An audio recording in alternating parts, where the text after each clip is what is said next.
नमस्कार। देश की बात में मैं कादम्बिनी शर्मा हूं आपके साथ। और सबसे पहले चंडीगढ़ से खबर आ रही है। चंडीगढ़ जिला कोर्ट में आईआरएस अधिकारी की गोली मारकर हत्या कर दी गई। हत्या का आरोप मृतक के ससुर पर है, जो पंजाब पुलिस का निलंबित एआईजी है। घरेलू विवाद में दोनों पक्ष कोर्ट में समझौते के लिए पहुंचे थे। उसी दौरान आरोपी मलविंदर सिंह सिद्धू ने बाथरूम जाने की बात कही। दामाद हरप्रीत सिंह उसे बाथरूम का रास्ता दिखाने कोर्ट रूम से बाहर निकला। उसी दौरान आरोपी ने उसे गोली मार दी। घायल हरप्रीत सिंह को सेक्टर 16 स्थित अस्पताल ले जाया गया, लेकिन रास्ते में ही उसने दम तोड़ दिया। वारदात के बाद वकीलों ने आरोपी को एक कमरे में बंद कर दिया था। पुलिस ने उसे गिरफ्तार कर लिया है। तो ये चौंकाने वाला मामला यहाँ पर जिला कोर्ट में हुआ है, जहाँ पर कोर्ट परिसर के अंदर ही घरेलू मामले के समझौते के लिए गए दो पक्ष जो थे, उसमें इस तरह का हादसा हुआ है। और आपस जो रिश्तेदार हैं उन्होंने ही इस तरह से एक ने दूसरे को गोली मारी है। ये तस्वीरें आप जिला कोर्ट के अंदर की देख रहे हैं, जहां पर ये फौरन गोली मारने के बाद की तस्वीर है। पीड़ित की अस्पताल जरूर ले जाया गया, लेकिन रास्ते में ही इस आईआरएस अधिकारी की मौत हो गई।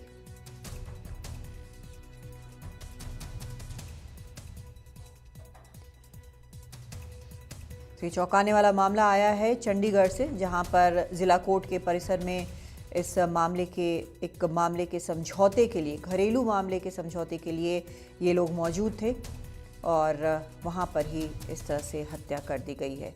हमारे सहयोगी गुरप्रीत सिंह इस वक्त हमारे साथ फोन लाइन पर जुड़ रहे हैं। गुरप्रीत, बेहद चौंकाने वाला मामला है, कोर्ट परिसर के अंदर इस तरह से हत्या की गई है, और क्या जानकारी है इस पर?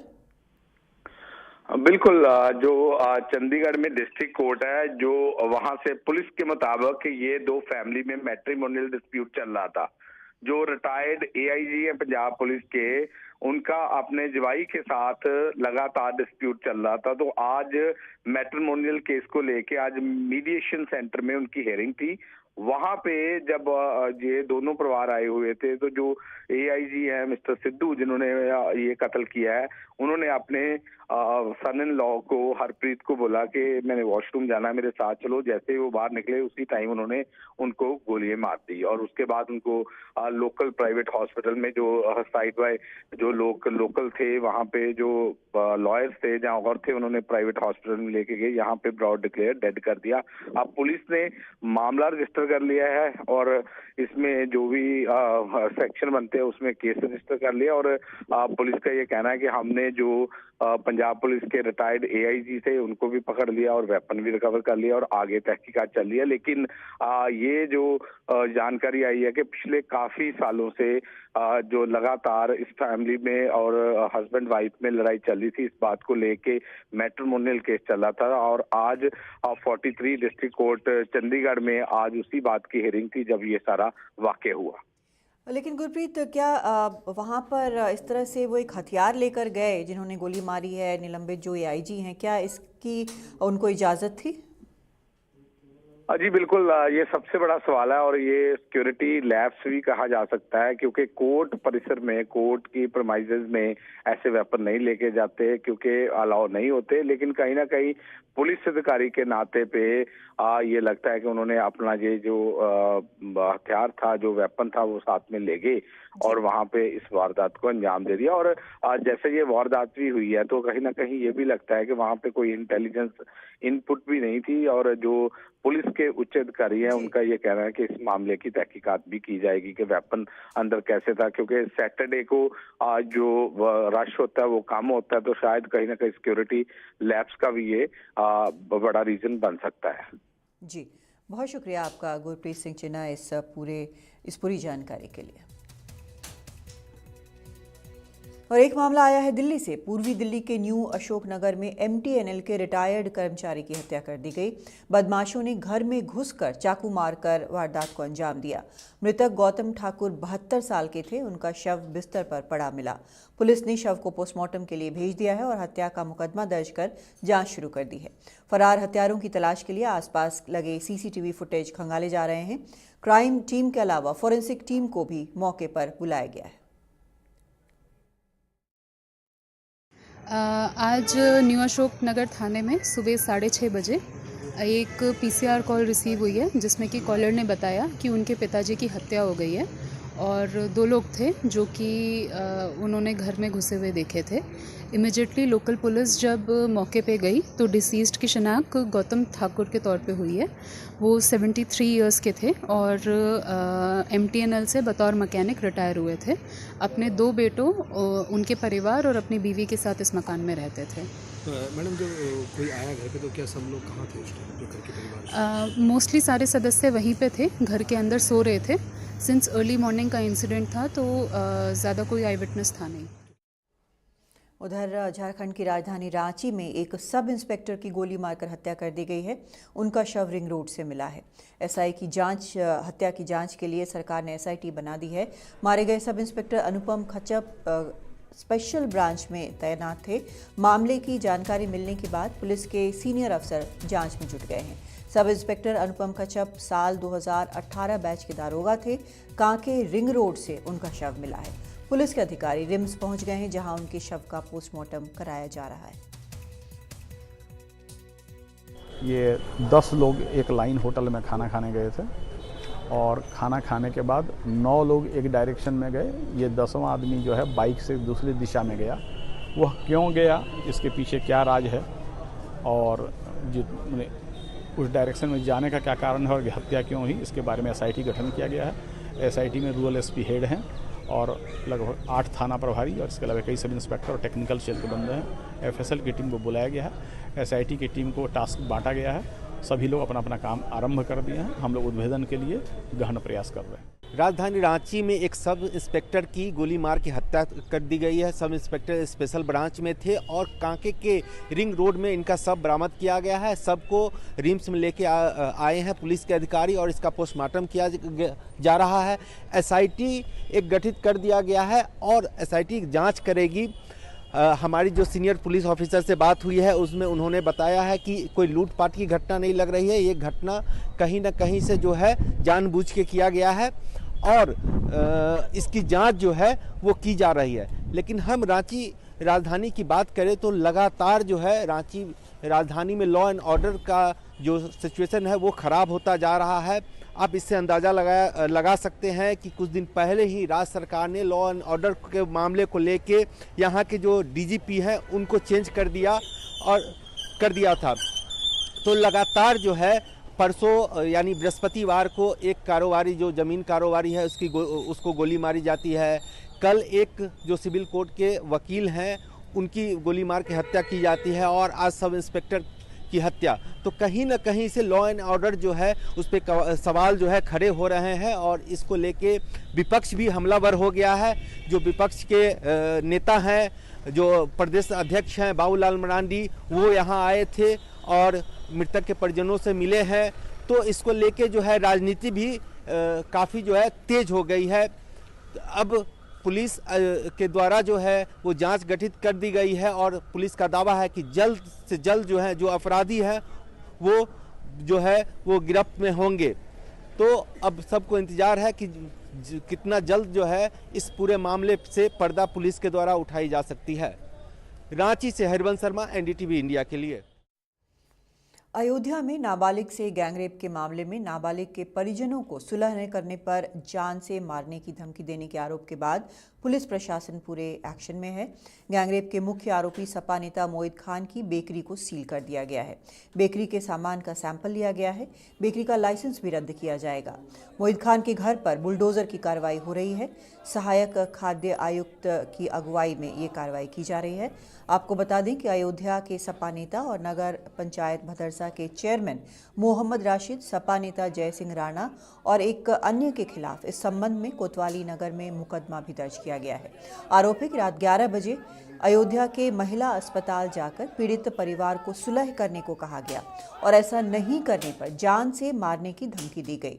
इधर अयोध्या गैंगरेप मामले में पीड़ित परिवार से मिलने के बाद यूपी सरकार के मंत्री संजय निषाद ने सपा पर जमकर निशाना साधा। इसका जो मुख्य आरोपी है मोइद सपा का नेता है और बीते लोकसभा चुनाव में कुछ सांसदों का करीबी भी बताया जा रहा है। निषाद समुदाय ने अपना एक वकील बना के भेजा कि निषाद हैं, आवाज़ उठाएंगे और ऐसा मुँह सिल दिया है कि वो निषाद भी इस निषाद की बेटी के साथ मुँह खोलने के लिए नहीं है। मैं आज के दिन में पीड़िता के न्याय दिलाने के लिए मैंने सदन में आवाज़ उठाई। जैसे मेरे समाज के लोग, मेरी पार्टी के लोग जिस दिन पता चला उसी दिन से खड़े हैं और अंतिम तक, जब तक उसे फांसी पर नहीं लटका देंगे तब तक डॉक्टर संजय उसके लिए लड़ाई लड़ेंगे। आज मैं सदन में आवाज़ उठाया। मैं मुख्यमंत्री जी को धन्यवाद दूंगा कि उन्होंने मेरी आवाज़ को सदन में इस ढंग से उठाया और कार्रवाई की। वो लोग जेल गए और आज उनके ऊपर और कार्रवाई हुई। बस इतनी उम्मीद रखता हूँ कि मैं अपने समुदाय का किस तरीके से उनका सुरक्षा दे सकता हूँ। हम अयोध्या के उसी भदरसा में हैं, बेकरी में, जहाँ पे एक पीड़िता के साथ लगातार 2 महीने 3 महीने से ज़्यादा से के समय से उसके साथ रेप किया जाता रहा। ये आरोप है कि मोहित खान जो ये बेकरी चलाता था, ये उसकी बेकरी है। यहाँ पे वो बिस्किट बनाता था और सब कुछ बेकरी के उत्पाद बनाता था और यहीं पे वो उस पीड़िता को बुलाकर उसके साथ रेप किया करता था। आरोप है कि मोईद उसके साथ में उसके जो और कर्मचारी थे, सहयोगी थे, वो भी उसमें लिप्त थे। आप देख सकते हैं कि ये यहाँ से अभी तोड़ने की कार्रवाई तुरंत शुरू होने वाली है और उसका सामान ये हटाया जा रहा है कि जिससे ऊपर से बिल्डिंग गिरे तो किसी को चोट ना आए। कल यूपी के मुख्यमंत्री योगी आदित्यनाथ से जब पीड़िता की मां, उसके परिवार वाले यहाँ स्थानीय विधायक अमित सिंह के साथ मिले थे, उसी समय से ये क्लियर हो गया था कि इसमें कड़ी कार्रवाई होनी है। उस मिलने के कुछ देर बाद ही यहाँ पे ज़िले के पुलिस अधिकारी ने जो संबंधित एसओज रतन शर्मा थे पूरा कलंदर के, उन्हें और चौकी इंचार्ज को सस्पेंड कर दिया था। आरोप था कि पुलिस चौकी पे पीड़िता की मां गई थी और जाने के बाद उसको 24 घंटे तक होल्ड रखा गया था और उसकी एफआईआर नहीं दर्ज की गई थी, जिसके आरोप में उसको सस्पेंड कर दिया गया था। फिर कल से ही तहसील प्रशासन अयोध्या सुहावल का लगा हुआ था कि ये बेकरी कहीं पे अवैध है, ऐसा लोगों का कहना था। बगल में तालाब है, तालाब सरकारी ज़मीन पे है। ये भी अभी कुछ देर पहले बुलडोज़र आया था गिराने के लिए, चूँकि बुलडोज़र तालाब की ज़मीन भुरभुरी थी इसलिए फिसल करके फंस गया है, पलटने से बचा है। दूसरा बुलडोज़र आ रहा है और अब से थोड़ी देर बाद बुलडोज़र की कार्रवाई होगी और ये ध्वस्त कर दिया जाएगा। तो जाहिर सी बात है कि जो शासन सत्ता सरकार की मंशा है कि अगर कोई गलत करेगा तो उसका अंजाम भी उसके साथ बहुत गलत होगा। अयोध्या से प्रमोद श्रीवास्तव, एनडीटीवी इंडिया। दिल्ली के आशा किरण होम मामले में विधानसभा की कमेटी जांच के लिए पहुंची, लेकिन कमेटी में शामिल आम आदमी पार्टी के 4 विधायकों अखिलेश प्रतीत त्रिपाठी, जय भगवान उपकार, कुलदीप कुमार और महेंद्र गोयल को अंदर जाने से रोक दिया गया। इसके बाद ये विधायक धरने पर बैठ गए। धरना देकर विरोध जताने के बाद इन्हें अंदर जाने की इजाजत दी गई। आशा किरण होम में हाल के दिनों में 14 लोगों की मौत हुई है। इन मौतों को लेकर काफी सवाल उठ रहे हैं। किरण होम में 14 लोगों की मौत के बाद जांच करने के लिए आप के 4 विधायक के नेतृत्व में परिषद कमेटी यहां पहुंची और उसको अंदर जाने की अनुमति नहीं दी जा रही। हमारे साथ विधायक कुलदीप कुमार जी हैं। कुलदीप जी, कैसे देखते हैं पूरे मामले को? बहुत दुर्भाग्यपूर्ण है और जो यहाँ पर हुआ है वो बहुत दुखद है। और जिस प्रकार से एक संवैधानिक अधिकार प्राप्त कमेटी को, पिटीशन कमेटी जो दिल्ली विधानसभा की याचिका समिति है, हम 4 सदस्य कमेटी यहाँ पर आए हैं, उनको रोकने का काम जिस प्रकार से यहाँ किया गया है ये बहुत दुखद है। मुझे लगता है कुछ ना कुछ बड़ा रहस्य छुपाया जा रहा है जिसकी वजह से कमेटी को यहाँ रोका गया है। वरना कमेटी को किस आधार पर रोका जा रहा है? कमेटी के पास संवैधानिक अधिकार प्राप्त है, लेकिन आज वो अफसर एलजी साहब के कहने पर तानाशाही कर रहे हैं, क्योंकि सबको पता है कि जब अंदर जाएंगे तो उन अफसरों का भांडाफोड़ होगा। और जिन अफसरों को एलजी साहब की रिकमेंडेशन पे एलजी साहब के द्वारा लगाया गया है, ऐसे अफसरों को यहाँ का इंचार्ज हेड बनाया गया जो अफसर 2016 में एसडीएम रहते हुए सीबीआई ने इनको पकड़ लिया था, 5 साल सस्पेंड रहे। उसके बाद कौन सी खूबी उनके अंदर ऐसी थी जो एलजी साहब ने लाके उनको पोस्ट कर दिया? यहाँ पर ऐसे भ्रष्ट अफसरों का एलजी साहब ने यहाँ पर पोस्ट किया है जिनकी वजह से आज ये मौतें हो रही हैं और ऐसे अधिकारियों पर अभी तक कोई कार्रवाई एलजी साहब के द्वारा नहीं की गई। मैं पूछना चाहता हूँ, आज 3 दिन बाद भी अभी तक उन सेक्रेटरी के पास, जो इस विभाग के सेक्रेटरी हैं, जो तालवे साहब हैं, जो इस विभाग के सेक्रेटरी हैं, उन पे कार्रवाई क्यों नहीं की गई है अभी तक? राहुल अग्रवाल जी पे क्यों नहीं की गई है? दिलीप तावड़े जी पे क्यों नहीं कार्रवाई की गई है? आखिर क्यों बचाया जा रहा है ऐसे अफसरों को? हमारी लड़ाई यही है कि आज जिस प्रकार से भ्रष्ट अफसरों को बैठाया जा रहा है और वो विभाग का बट्टा बैठाने में लगे हुए हैं, वो लोगों की जान लेने में लगे हुए हैं और LG साहब उनको अच्छी अच्छी पोस्टिंग देने में लगे हुए हैं। कुलदीप जी, एक बात ये बताइए कि ये जो मौतें हो रही हैं लंबे समय से हो रही है, जनवरी से आंकड़ा देखें तो लगभग हर महीने मौतें हो रही हैं। आप ये बताइए कि ये जब मामला अब जुलाई में आया है, तब इसका मंत्री नहीं है, तब अधिकारियों पे आरोप लग रहे हैं, इसके पहले दिल्ली सरकार कहाँ सोई हुई? देखिए, दिल्ली सरकार के जो मंत्री हैं इस विभाग के, उन मंत्री जी को तो भाजपा ने ज्वाइन करा लिया अपनी वॉशिंग मशीन में। कुलदीप जी, मंत्री जी 3 महीने पहले गए थे, आपके सरकार के बाद नियुक्त हुए थे, लंबे समय से मंत्री थे, यहाँ मौतें लगातार लंबे तो हम भी तो वही सवाल पूछ रहे हैं, आखिर ऐसे अधिकारियों को यहाँ समझ नहीं रहे। जिस अधिकारी के पास जिम्मेदारी है, जो वो अधिकारी अगर भ्रष्ट होंगे तो उन भ्रष्ट अधिकारियों को यहाँ क्यों लगाया गया है? ऐसे भ्रष्ट अधिकारियों को लगा के LG साहब क्यों लगाने का काम कर रहे हैं? उन पे कार्रवाई क्यों नहीं करते हैं? तो उन पे सवाल उठेगा नहीं उठेगा? वो राहुल अग्रवाल जो एक भ्रष्ट अफसर हैं, जिनको CBI ने रंगे हाथों, जिनको CBI ने पकड़ा था, 5 साल उनको सस्पेंड रहे, ऐसे अधिकारी को लाके क्यों लगाया गया? यही लड़ाई है। सर्विसेज विभाग को जो लिया गया वो इसलिए लिया गया बड़ा भ्रष्टाचार करने के लिए, दिल्ली सरकार को बदनाम करने के लिए, विभागों को भट्टा बैठाने के लिए। ऐसे भ्रष्ट अधिकारियों की पोस्टिंग LG साहब कर रहे हैं जिनके पास विभाग का जिम्मा है। दिल्ली में आम आदमी पार्टी के नेता और कार्यकर्ता राजनिवास के बाहर प्रदर्शन करने पहुंचे। प्रदर्शनकारी मयूर विहार फेज 3 में DDA के खुले नाले में गिरने से हुई मां बेटे की मौत पर बीजेपी और उपराज्यपाल पर चुप्पी साधने का आरोप लगा रहे हैं। उनका कहना है कि पीड़ित परिवार को कोई भी मुआवजा तक नहीं दिया गया है। साथ ही इनकी मांग है कि इस मामले में दोषी अधिकारियों पर कार्रवाई हो। और इसमें आगे बढ़ते हैं, बात करते हैं हम जहांगीरपुरी की। उधर पश्चिमी दिल्ली के जहांगीरपुरी इंडस्ट्रियल एरिया में शुक्रवार को एक बिल्डिंग के आगे का हिस्सा टूटकर गिर गया, जिसमें अंदर काम कर रहे लोग दब गए। दमकल विभाग, दिल्ली पुलिस और NDRF की टीम मौके पर पहुंची और रेस्क्यू ऑपरेशन शुरू किया। इस हादसे में 3 लोगों की जान चली गई और अन्य 4 लोगों को रेस्क्यू कर अस्पताल में भर्ती कराया गया, जहां उनका इलाज चल रहा है।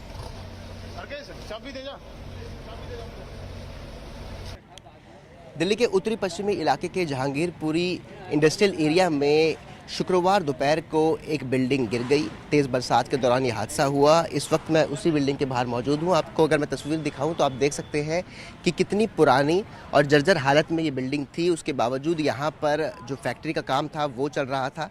इस बिल्डिंग में जो बिल्डिंग का मालिक है उसने ये 3 अलग अलग लोगों को किराए पर दे दी थी और किराए पर देने के बाद जिसमें से एक जगह पर वो गैस स्टोव का काम चलता था, दूसरे में गत्ते का काम करता था और तीसरी फैक्ट्री में कपड़ों का काम होता था।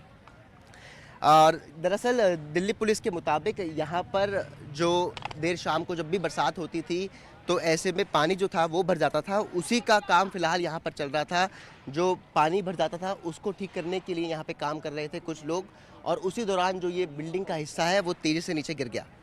बिल्डिंग का हिस्सा गिरने के बाद यहाँ पर दिल्ली पुलिस की टीम, दमकल विभाग और NDRF की टीम मौके पर पहुंची। उसके बाद रेस्क्यू ऑपरेशन शुरू किया।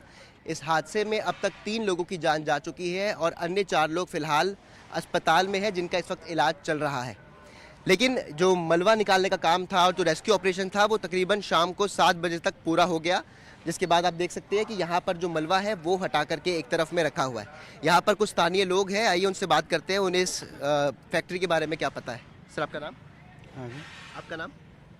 रामचंद्र। आपको कुछ पता है इस फैक्ट्री के बारे में? नहीं, मेरे पता नहीं। आप नहीं थे यहाँ पर? नहीं, हमारा पति उधर है। ठीक। आपको कुछ पता है? ये बिल्डिंग ऐसा है कि पुराना हो गया था, इसके वजह से शायद ऐसा हुआ। हमको कुछ जानकारी नहीं। और भी ऐसी कोई बिल्डिंग है कि यहाँ पर जो बहुत पुरानी है जिनका काम ढंग से नहीं हुआ है?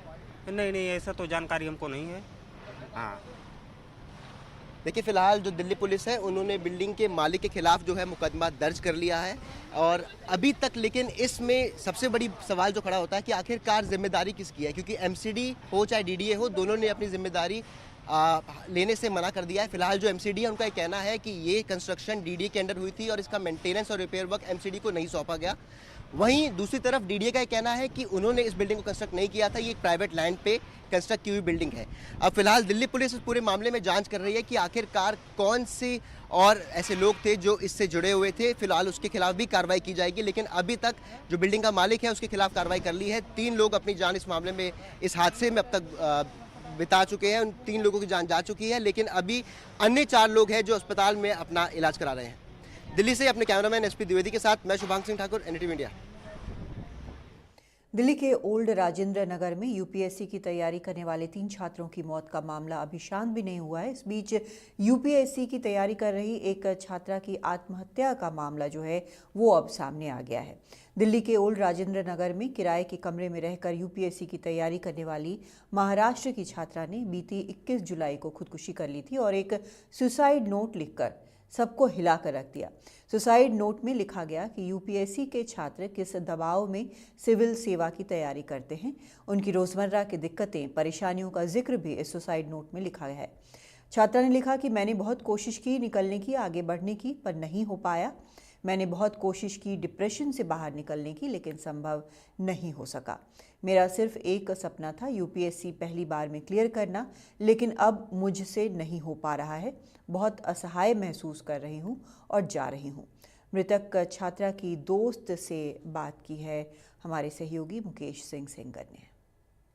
दिल्ली के ओल्ड राजेंद्र नगर में एक आईएएस कोचिंग सेंटर की बेसमेंट में 3 छात्रों की मौत का मामला थमा नहीं था कि एक और छात्रा की मौत का मामला सामने आ गया है। यूपीएससी की तैयारी कर रही अंजलि नाम की छात्रा ने 21 जुलाई को सुसाइड कर लिया था और उसने एक सुसाइड नोट छोड़ा था जिसमें लिखा था कि किस तरह से पीजी और हॉस्टल में किराए के नाम पर लूट हो रही है और ये छात्रों के बर्दाश्त के बाहर है। उसने अपने माँ बाप से माफ़ी भी मांगी थी। दिल्ली पुलिस ने इस पूरे मामले को संज्ञान में लिया है और जांच कर रही है। अंजलि की सहेली श्वेता मेरे साथ हैं, उनसे बात करते हैं।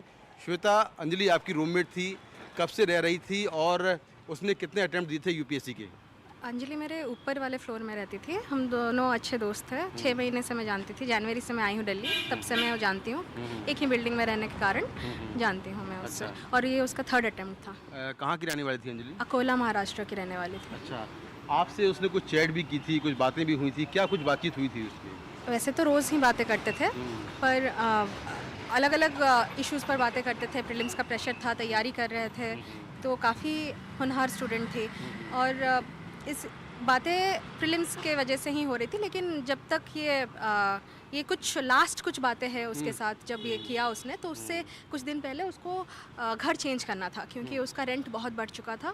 उसी सिलसिले में बातें हुई थी कि हम लोग मिलकर घर ढूंढ रहे थे, रहना था एक साथ। और मैंने उसको बोला था कि मेरा स्टेट प्रीलिम्स है, इसीलिए मैं अभी नहीं कर सकती हूँ। और ये लास्ट कॉन्वर्सेशन थी और हम लोग फिर प्लान कर रहे थे कि कहीं जाएंगे, तो फिर ख़त्म होने के बाद एग्ज़ाम्स, तो यही सब लास्ट बातें हुई थी मेरी उसके साथ। अच्छा, तो क्या कुछ उसने बताया था, क्या बातें हुई थी आपकी, जो किराए के बारे में क्या बात हुई थी? हाँ, तो हमारा एक प्रीलिम्स था मई 26 को, तो जून से हमारा किराया बढ़ने को था। 15 से 18 उसका हो रहा था, मेरा 10 से 12.5, 13 बोला था, पर ऐसे नेगोशिएट करके 12.5 तक आया था किराया। तो प्रीलिम्स हमारा मूव हो गया 16 जून तक, पोस्टपोन हो गया इलेक्शन की वजह से। तो उसी के कारण हमारा प्रीलिम्स का प्रेशर तो था, लेकिन ओनर की तरफ से भी प्रेशर आ रहा था कि अगर हमने बढ़ा हुआ किराया ही देना है हमको, नहीं तो छोड़ना पड़ेगा, कहीं और ढूंढेंगे घर। बहुत लोग हैं जो उनके फ्लैट में रहना चाहते हैं। तो प्रीलिम्स का प्रेशर चल रहा था और घर का शिफ्टिंग और इश्यूज़, ये भी हम लोग सब बातें कर रहे थे कि कितना मुश्किल हो रहा है यहाँ पर रहना, अलॉन्ग विद दिस प्रीलिम्स। और रिजल्ट आने के बाद हम डिसाइड करना चाहते थे कि रहना है नहीं रहना है, पर फिर ये सब उसी ड्यूरेशन में बहुत ज़्यादा हो रहा था। इसको किराए को लेकर काफ़ी परेशान थी? हाँ, सब मतलब उस बेसमेंट में भी सब और फर्स्ट फ्लोर में भी हम लोग परेशान ही थे क्योंकि बढ़ा रहे थे किराया अचानक से। बेसमेंट में कितना बड़ा कमरा होगा? जैसे किराया वो 18,000 रुपये ले रहे थे, कितना बड़ा कमरा होगा? 18,000 वाला जो अंजलि का कमरा है वो 10 बाई 10 का होगा। हाँ, अब बेसमेंट के कमरे 6 बाई 8 का कमरा होगा जिसका 12.5 है। 10 बाई 10 का 18,000 रुपये किराया वसूल रही थी। तो ये है श्वेता, अंजलि की सहेली, जो बता रही कि किस तरह से एक तो शिफ्टिंग का जो प्रेशर था, दूसरा फिर किराया बढ़ने का परेशानी, ऐसी बहुत सारी समस्याएं थी जिसको लेकर अंजलि ने सुसाइड कर लिया। और उसने सारी बातें अपने सुसाइड नोट में लिखी हैं कि किस तरह से जो किराया है उसके नाम पर जो पीजी हैं और जो हॉस्टल्स वाले हैं वो लूट कर रहे हैं और ये सारी चीज़ें छात्रों के बर्दाश्त के बाहर हैं। नई दिल्ली से कैमरामैन अशोक महाली के साथ मैं मुकेश सिंह सेंगर, NDTV इंडिया।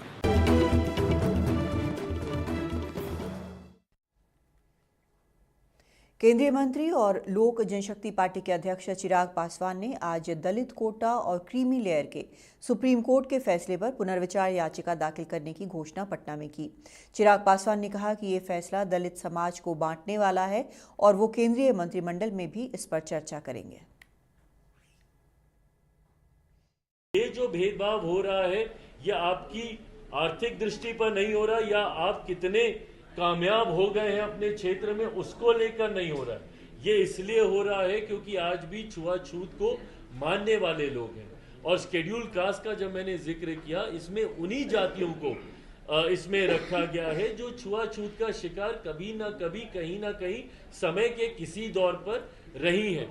तो जब आधार आपका छुआछूत है तो ऐसे में क्रीमी लेयर का प्रावधान या रिजर्वेशन विद इन रिजर्वेशन का प्रावधान हो ही नहीं सकता है।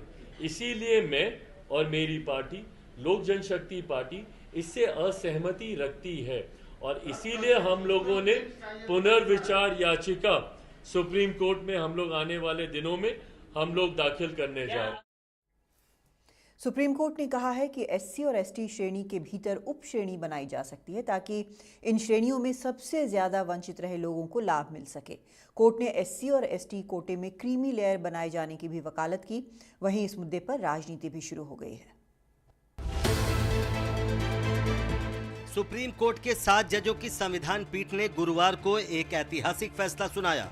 मुख्य न्यायाधीश DY चंद्रचूड़ की अध्यक्षता वाली पीठ ने गुरुवार को व्यवस्था दी कि राज्यों को आरक्षण में SC और ST श्रेणी का उपवर्गीकरण करने का अधिकार होगा।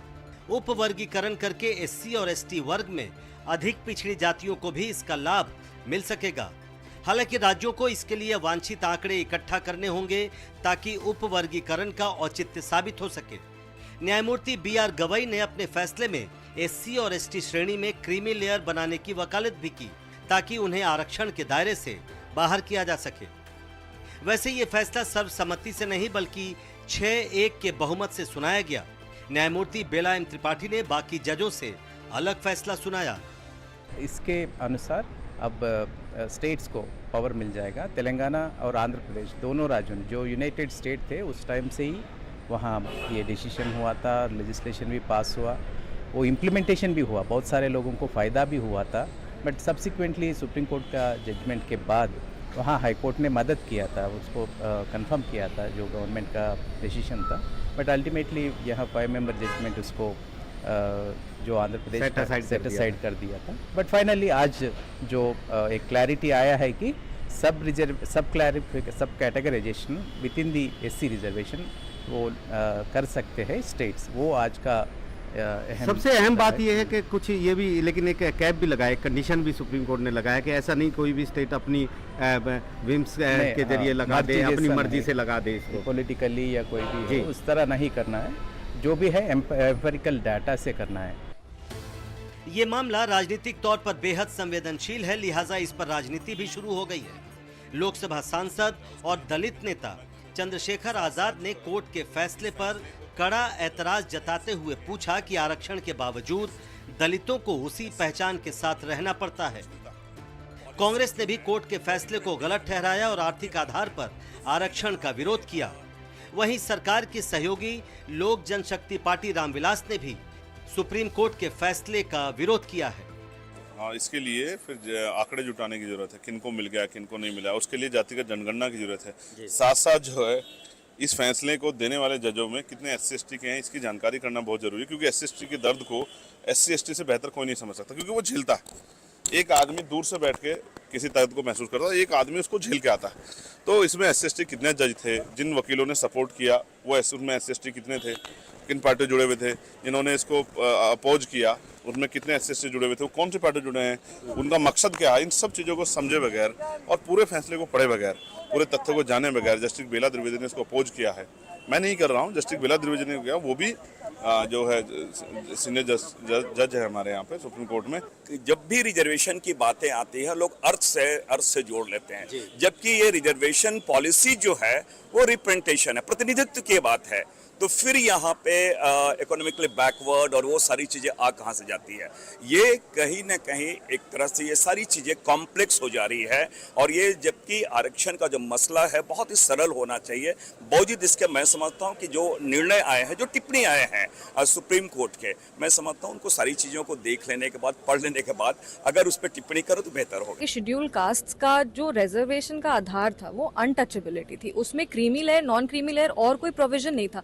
जो सारे लोग कभी भी जिस भी जाति से आते थे, जाति के आधार पे अगर उनके साथ कभी भी छुआछूत हुआ था, उनको शेड्यूल कास्ट में डाला गया था। और अब उसमें डिविजन्स क्रिएट करना, वो जो मेन पर्पस है सोशल रिप्रेजेंटेशन का, जो मेन पर्पस है एक सामान्यता का समाज में, उसी को डिफीट कर देगा।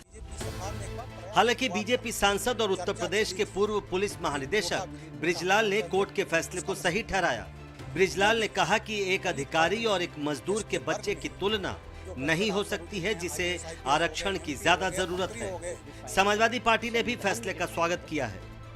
दलित वर्ग में, एसटी वर्ग में जो गजेटेड अफसर हो चुके हैं, आईएएस आईपीएस हो गए, एमपी हो गए, मंत्री हो गए, उनके बच्चों को इसका आरक्षण नहीं मिलना चाहिए। इस वर्ग के उन बच्चों को मिलना चाहिए जिनके माँ बाप गरीब हैं, किसान हैं, मजदूर हैं, खेतिहर मजदूर हैं, रिक्शा चला रहे हैं। अगर ये नहीं होगा तो ये वर्ग जो ऑलरेडी संपन्न हो चुका है, जितने सुविधाएं हैं, आरक्षण है, वो लेता रहेगा।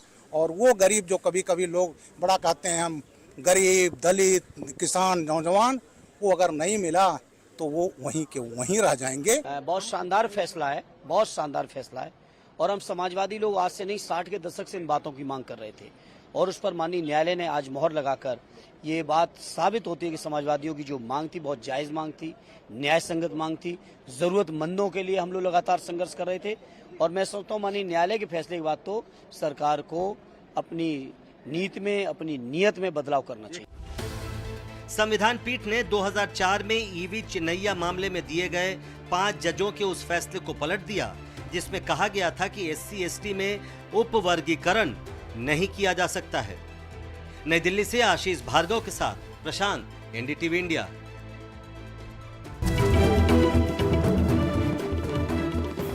शनिवार को बिहार के वारसलीगंज में मुख्यमंत्री नीतीश कुमार ने अंबुजा सीमेंट्स की नई ग्राइंडिंग यूनिट का शिलान्यास किया। 16,000 करोड़ रुपए के निवेश वाली इस यूनिट के शिलान्यास में अदानी एंटरप्राइज के डायरेक्टर प्रणव अदानी भी मौजूद रहे। अदानी ग्रुप के स्वामित्व वाले अंबुजा सीमेंट्स की इस यूनिट की क्षमता 6 MTPA होगी।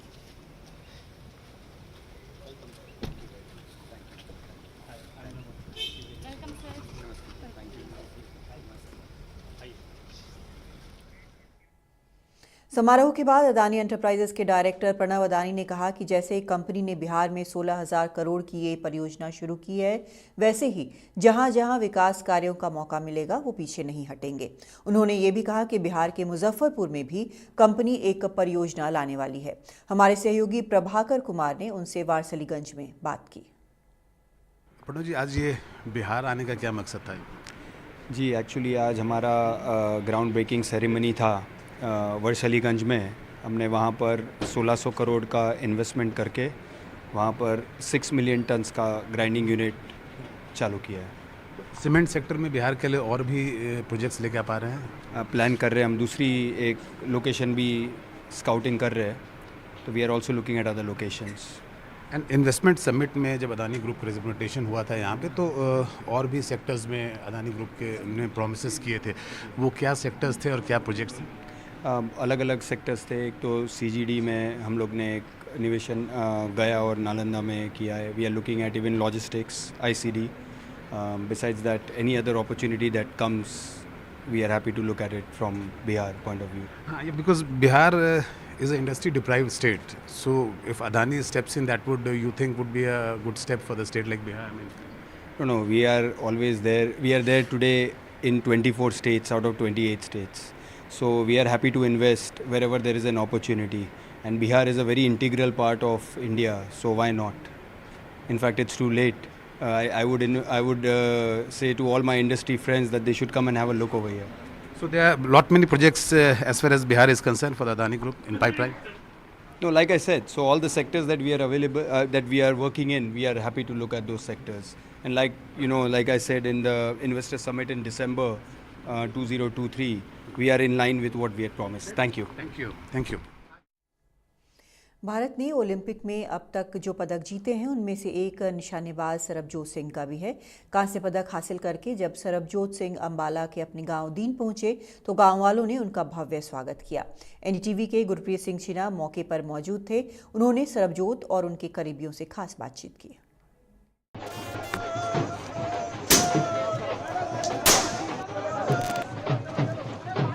पेरिस ओलंपिक में झंडे गाड़ने के बाद सरबजोत सिंह जब घर लौटे तो ढोल नगाड़ों की थाप पर उनके चाहने वालों ने थिरक कर और आतिशबाजी कर उनका स्वागत भी किया और अपनी खुशी भी जाहिर की। काफ़ी अच्छा लगा सर, जब एयरपोर्ट पे काफ़ी इतना मतलब अच्छा वेलकम किया और स्पोर्ट्स मिनिस्टर के साथ हमारी बातचीत भी हुई। कांग्रेस सभी जो एथलीट्स एयर राइफल एयर पिछली टीम आई थी सभी को कांग्रेट्स और अगले मैचेस के लिए ऑल द बेस्ट। और काफ़ी अच्छा लगता है जब मतलब मैं घर पे आया तब और इतना अच्छा वेलकम। निशानेबाज बनने का सरबजोत का सफर आसान नहीं था। अपने गांव से बाइक लेकर बस स्टॉप तक और फिर बस लेकर शूटिंग रेंज तक पहुंचने में उन्हें घंटे भर का समय लगता था और उसके बाद जाकर शुरू होती थी उनकी प्रैक्टिस। ये पदक घंटों की अथक मेहनत और लगन का नतीजा है। देखिए जो प्लेयर्स में सबसे पहली चीज़ है कि उसको डेडिकेट होना किसी भी काम को करने के लिए। तो जैसे अभी फैमिली ने बताया कि अगर मैंने किसी चीज़ के लिए सरबजोत को बोला है कि ये चीज़ हमने 2 बजे उठ के करनी है, रात को 3 बजे उठ के हमें कहीं के लिए निकलना है, आगे ट्रैवल करना है, तो मतलब कि वो समय का बड़ा पाबंद रहा है। कभी भी अगर हमने एक डे शेड्यूल अगर तैयार कर दिया कि 8 बजे का आपका रेंज का टाइम है, तो आज तक कभी भी ऐसा नहीं हुआ कि सरबजोत को भी 8:01 पे कभी रेंज पे पहुँचा हो। वो मेरे को हमेशा 10 मिनट एडवांस। तो कोई ऐसी मिस्टेक या जैसे कहते हैं कि शूटिंग में कामनेस ऑफ माइंड बहुत होनी चाहिए, तो क्योंकि काफ़ी यहाँ से बाइक पे जाना, बाइक लगानी, बस पे जाना, तो कहीं ना कहीं लगता है कि वो चीज़ें इसको अफेक्ट करती थी, डिस्ट्रैक्शन करती थी और आपको उसके लिए स्ट्रगल करना पड़ता। नहीं, ऐसा कुछ नहीं है, बस मेरी यही एक गाइडेंस रही है स्टार्टिंग से। फैमिली को बड़े अच्छे से इस चीज़ को बता भी सकते हैं कि जो बाइक है वो कभी मैंने इसको चलाने के लिए अलाउ किया ही नहीं है कभी भी, कि आप कोशिश करो कि उसको अगर बस स्टैंड पे भी जाना है तो आप उसको गाड़ी से ही छोड़ के आओ और गाड़ी से ही लेके आओ। हाँ, तो ये कहीं ना कहीं मेरे को बोल के नहीं पापा गाड़ी से ही छोड़ के गए हैं और मैं उधर से फिर बस से आया हूँ। कि इमेजिनेशन थोड़ा उस तरीके का रखना होता है कि यार किसी तरीके का कोई इंजरी हमारी ट्रेनिंग के बीच में ना आए जिससे हम स्लो डाउन हो जाएं वापस बीच में। इस मेहनत और लगन के साथ सरबजोत को घर वालों का भी भरपूर साथ मिला। उन्होंने हर मोड़ पर उनकी हौसला अफजाई की और हमेशा आगे बढ़ने की प्रेरणा दी। किसी ने कह दिया चेयरमैन ने जी उसे कही थी शूटिंग पा दिया था जी, अग्गा उसे कराना जी मिल गए, इन्हें आप संभाल लिया जी। आपको को खाने पीने की पसंद जो बनानी पड़ती है बार बार, कभी आपको भी लगता है? फेवरेट चीज़ तो दाल मखनी है जी और एक पनीर है जी, वही बनाते हैं। बटर चिकन भी अब तो जब ते उसमें चला गया ना, रेंज पे चला गया तो बटर चिकन भी है। पेरिस में कांस्य पदक जीतकर लौटे सरबजोत के हौसले बुलंद हैं और अब उनके निशाने पर सोने का तमगा जीतकर देश का मान और बढ़ाना है। सरबजोत के कोच और सरबजोत के माता पिता कहीं ना कहीं ये कह रहे हैं कि जैसे इसने ये मेडल जीता अगले मैच में गोल्ड लेके आएगा, तो ये एक्सपेक्टेशन है जो सरबजोत के माता पिता और कोच की तरफ से। कैमरामैन राजेश के साथ गुरप्रीत सिंह शीना फॉर एनडीटीवी, अंबाला, हरियाणा।